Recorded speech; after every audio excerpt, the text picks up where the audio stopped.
Hello friends, welcome to Creative Medicine. In this lecture, we will learn about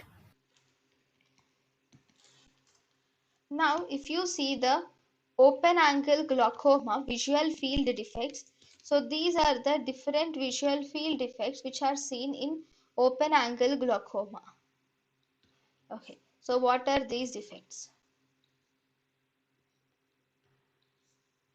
Right. First and foremost, we have the first defect we see is isopteric contraction. Actually, isopteric contraction is the earliest, but it is the non-specific visual field defect. It is an earliest visual field defect and it is non-specific visual field defect. In isopteric contraction, there is mild constriction of central and peripheral fields is seen in isopteric contraction.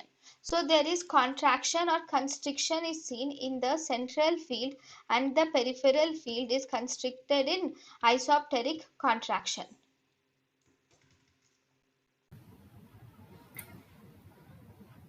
thank you and thank you for watching.